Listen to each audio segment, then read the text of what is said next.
Hey there, and welcome to the Cinnamon Effect podcast. I'm your host, Kimberly Hand, and I'm thrilled to have you with me on this vibrant journey of discovery and growth. This podcast is your go-to space for embracing intention, where you'll find clarity on your unique path, deepen those meaningful connections, and unleash your creativity like never before. We'll explore how to build unshakable confidence and celebrate the beauty of gratitude, all while savoring the calm that consistency brings to our lives.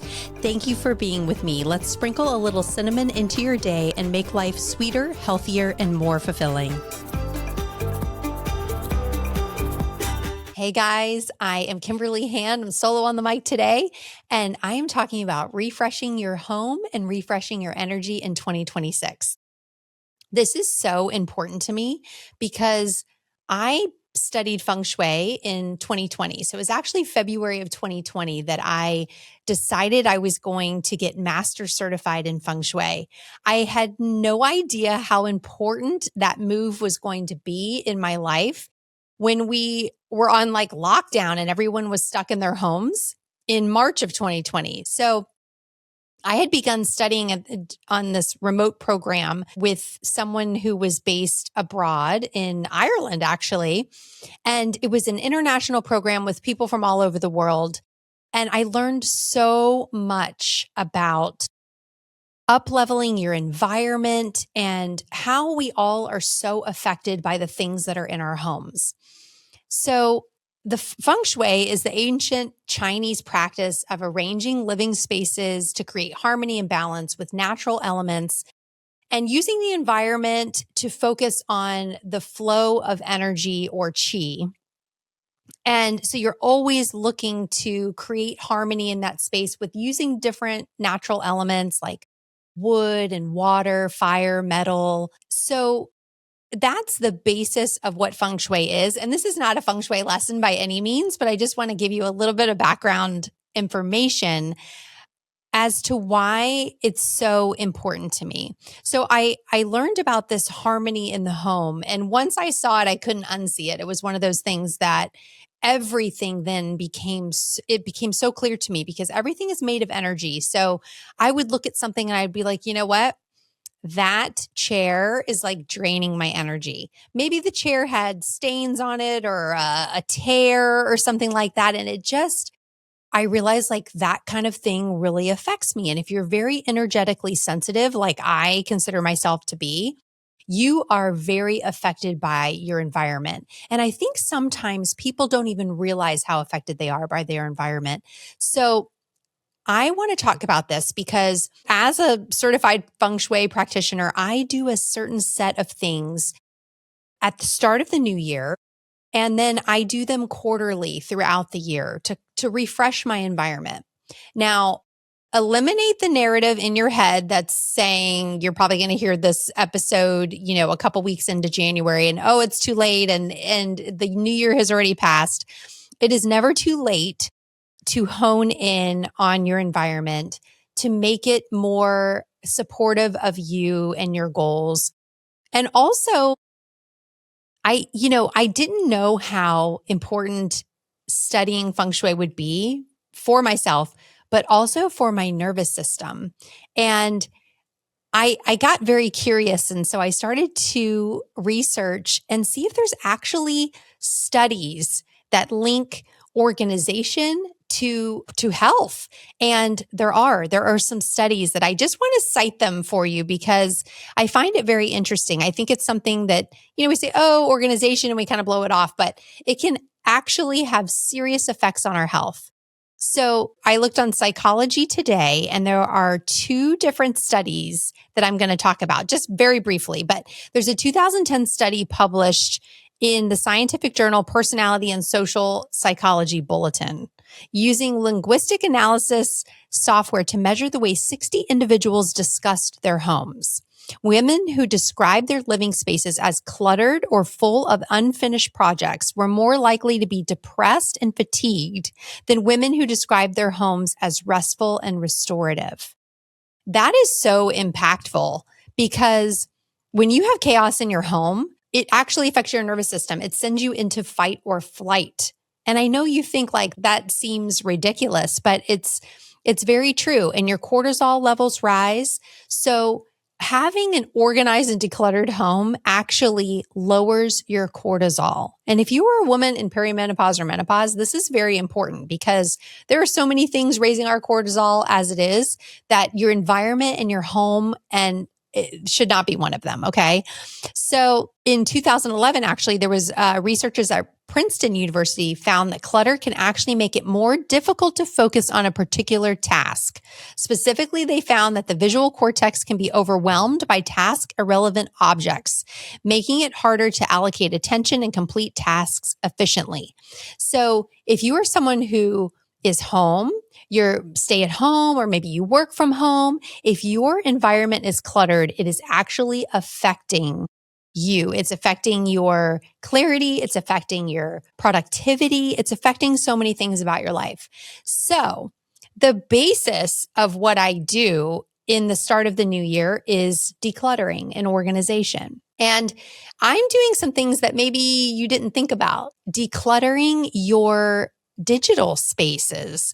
So decluttering your cell phones, your laptops, and I'll give you some ideas. So I like to go through and really audit everything on my phone and on my computer. So I delete apps that I'm no longer using. I unsubscribe from all the email lists that no longer offer anything valuable to me.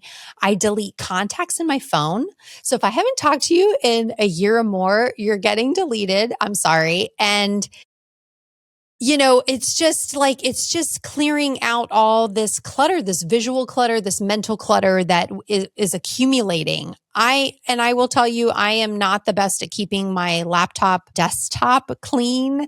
I'm working on that. That is something I am working on in this new year. So I tried to fit everything into folders on my desktop, file it away, delete old communication that I don't need, documents I don't need, really just clear the clutter from every inch of my personal space to the things we use every day, like a cell phone. So I go through and delete emails. I'm one of those people. I have like 1,000 emails sometimes in my inbox. I'm sorry to say. And so I go through and really audit and delete everything that I no longer need. So with the digital space, we obviously have like less paper clutter, but still paper clutter is a problem. And I think it's a problem in a lot of people's homes. So you have to go through and actually during the holiday break when I was home, I put every single piece of paper, receipt, anything that I found in my house, I put it into a giant pile, and it was a giant pile. And I one by one just went through everything and filed away things that needed to be kept. I think I'm learning that I don't need to keep as many things as I used to keep. And I'm from the generation where we still did keep a lot of receipts and we kept paper bills and things like that. So just going through that and really realizing like what you really need to keep, what you need to keep long term, what you can let go of to just clear your space. And then have a good filing system. I don't have a designated office, but I have a big closet where I have filing like bins and I just keep everything in there and I put a label on the outside of it and you know where to find everything. But developing these systems in your house are so important. So the digital declutter, the tossing of the paper clutter, all the kids' homework, you can get rid of those things. I do have a separate place where I like to keep things if I'm going to keep any of my son's homework or maybe his artwork or something like that I keep separate. Giving everything a home and tossing what we don't need is a big part of what I do before the new year. And like I said, I do this quarterly. So I'm constantly editing this. And, moving on from that, I do some other things. It's funny because I felt like I saw a lot of things on social media about purging the closet around the new year. And people were like, I'm throwing away everything that's not nailed down. And I don't know if you felt that. I don't know if it's 2026, the year of the horse, what it is, but I felt this intense urge to get rid of a lot of stuff. And for me, it was a double whammy because I had actually just moved and it was this new year, fresh start that I was experiencing as well. So I moved. I felt like I had everything dialed in before I moved. I organized everything. But then once I got to the new house, gosh, you still realize that there's things that you don't need. And I ended up purging even more. It felt amazing.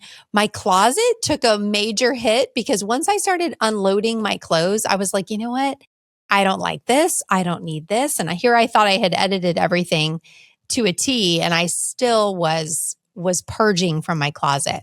It just felt like, I don't know, it was just like, you know what, these clothes are no longer fitting of like who I am today, and I'm ready to just move on. A week ago, I probably would have kept the shirt that I gave away, but at that time and space, I was ready to just let loose of that. So I know you guys are feeling me with this urge to purge and start fresh in the new year.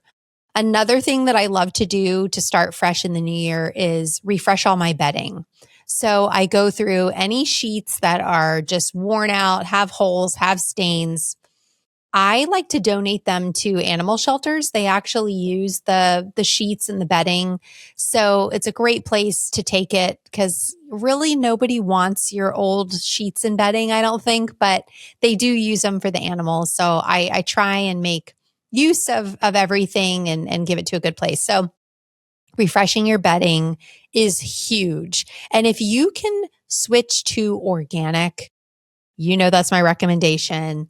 I love Boll and Branch sheets. Not sponsored by them. I should be though, but Boll and Branch is one of my favorites. Cayuchi is another really good one that I like. But if you can make that switch, if you're tossing out those sheets right now, make the switch to organic sheets. I think that's one of the biggest like non-toxic plays that I think you can do. And it makes such a big impact when you're healing and regenerating overnight. Like sleep in something organic is just the way to go. So I also switch out all my towels, my bath mats, any of that kind of stuff. I think after a year, a lot of it takes a beating. January, typically there are really good white sales. So you can stock up on new sheets during this time. It's a great time to do that. I think that one of the most powerful things that I do when I'm refreshing my energy, refreshing my home environment and refreshing my energy is I take an essential oil spray that I make at home and I put vinegar, baking soda, essential oil, and I put it in a glass spray bottle. And I like to wipe down my countertops and everything with it. I usually use a cinnamon or like a spicy smelling essential oil. First of all, cinnamon is very abundant. Of course, I love it because this is the cinnamon effect, right? But cinnamon is in a very abundant spice that can be used in Feng Shui. They really love that. So anything like citrus, orange, cinnamon, that kind of thing, I love that for the home. But I take a cloth and I wipe down all of the door handles in my home, all of the cabinet handles. We don't think about it, but so much energy piles up on those handles. So it's really important to clear it. So I think doing that, especially at the start of the year, for me, I was moving into a new home. So definitely clearing out that with the door handles. You think about how many times you touch the door handle in a day, and that's just you, and everybody else in your home is doing the same thing. Guests are coming in, touching door handles. So wiping your door handles is like next level energy clearing in your home. Another thing that I got was a new doormat. I think having a new doormat is very important because that is the doorway of chi to your home. So the doorway of energy, it's where opportunities find you is through your doorway. So a hot tip is that you want to have a doormat that is the size of your door. If your door is really large, you don't want a chintzy looking doormat. You want a big doormat. That is saying energetically, I am ready for opportunity. I'm ready for big opportunities to come walk through my door. So getting a new doormat. Of course, I moved, so I needed a new doormat anyway. And I specifically found one that I really like. It's made out of ropes. It doesn't mildew or mold, which is super important in Florida because we have so much rain. And I got it through Serena and Lily. It's the Rope Company, I believe is what the company is called. And they're amazing. So I got this beautiful big doormat to fit my door. So I think that's, and same can be said for the rug that you have right as you enter the door as well. Making sure that's always clean, that it's a large rug in front of the door. That is the doorway of chi. Keeping that area clear of like clutter is so important. If you are going to concentrate your resources on anything, make it your entryway and make it that doorway and keep it clutter free. Big time problem in my house because my husband and my son always want to keep their shoes there.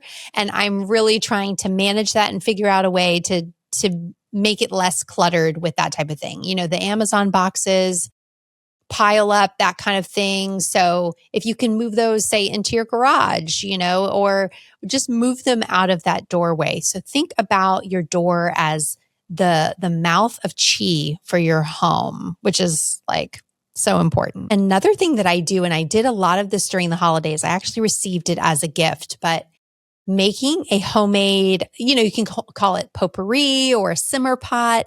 I like to call it a homemade abundance pot. And what I do is I cut up one apple, I cut up an orange, I put 4 cinnamon sticks, 4 star anise, a dash of nutmeg, a dash of vanilla extract, and then you just put some water in it and simmer it. And it makes your house smell amazing.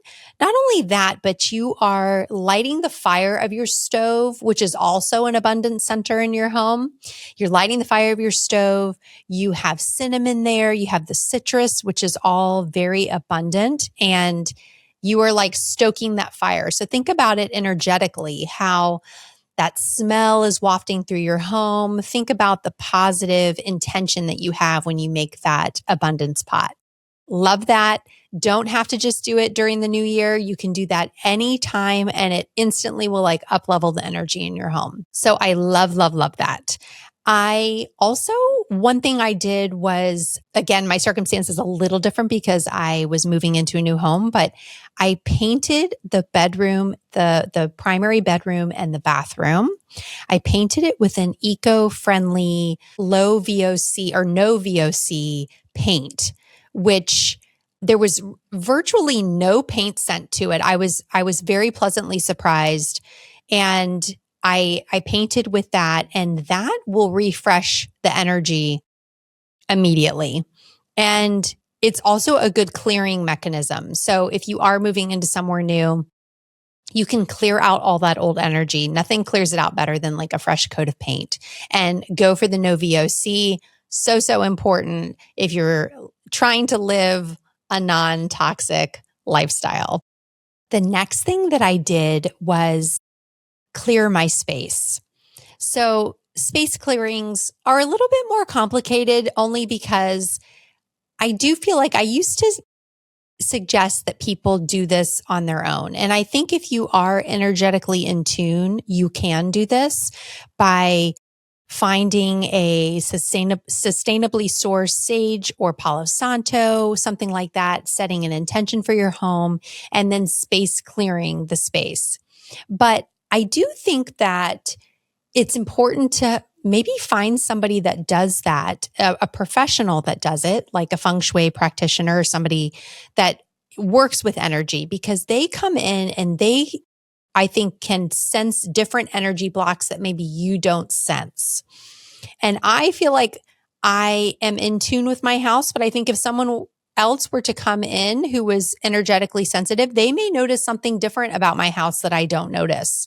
So I think hiring somebody is important to do that. They also know how to ground their energy, where you have to be careful when you are clearing a house, the different energies that you can take on doing that. So if there is somebody that you know that does this, hire them to come in, set the intention for your home, let them clear your space and give you recommendations on maybe some blind spots that you didn't notice, because I'm sure there will be some. And I used to do this a lot for people, and there was always something that you would think seemed obvious, but it was not so much to the homeowner. And when you brought it up to them, they were like, oh my gosh, well, I never thought about it that way. So there are professionals that handle this. And I think this area often gets neglected by people, and it's so, so important. So if you can get someone to come and do a space clearing, it will really up level the energy, especially if there has been an illness or a death or something very major, or a move. A move is very major too. If there's been something very significant that has happened, coming into your home and having someone clear that energy out is very important. It actually, it's like antimicrobial, and it actually cleans the air itself. So super, super important about that. I also like to burn sage, but I like to burn Palo Santo, incense. I like to spray essential oil sprays. Like I said, I love anything cinnamon based or kind of spicy, warm smelling. Flower essences are another one that are very high vibration spray. And you can spray flower essences in your home. You can do salt burns. If you're really into this kind of thing, you can research doing a salt burn. But fire safety is very important too. Fire safety is very important with any kind of space clearing if you're doing it, because you don't want to light anything on fire. Daughter of a firefighter here, so I have to mention that you just have to be careful with that. But in a previous episode, I talked about the invisible load of motherhood. And I think if you can get to a point where your home is organized, it's decluttered, and you can clear the energy, you can do these little tweaks like making the homemade abundance pot. You can wipe the door handles, get the doormat. You can do these little tweaks in your home. It will help reduce that mental load, because that's another part of this invisible load that we carry, is this load of just looking in our environment and seeing all the clutter that is around, and the clothes that are everywhere, and the shoes, and the husband things, and the kid things, and the dog things, and all the things that we have in our house. So I just want to inspire you to do this in the new year. It doesn't matter that it's not January 1st. Do it anytime. Do it quarterly, refresh the energy quarterly so that you feel that renewed energy in your home. It's so important for not only your space, but your health. It's so important for your health. So one thing I didn't mention about what I do every year, and it's perhaps the most important thing, is to edit your life. So once you're decluttering, you're purging, edit your systems, edit the things that you are doing day to day. What is working? What is not working? From the time that you wake up to the time that you go to bed, what kinds of things are you eating? What kind of hobbies are you doing? What exercise are you committing to for the year? What are all these things? Is it working, or is it just something that you've become comfortable doing that you have fallen into a little bit of a slump? So taking out a pen and paper and jotting down every single thing. Actually, I did this, and I did it a lot with my son. What are the extracurricular things that he's doing? Is this working? Is that working? Is this time frame working? Is this too much on him? Is it not enough on him? All the things that we're doing, we really kind of mapped out a new way forward in the new year. So I suggest doing that with every single little thing, from,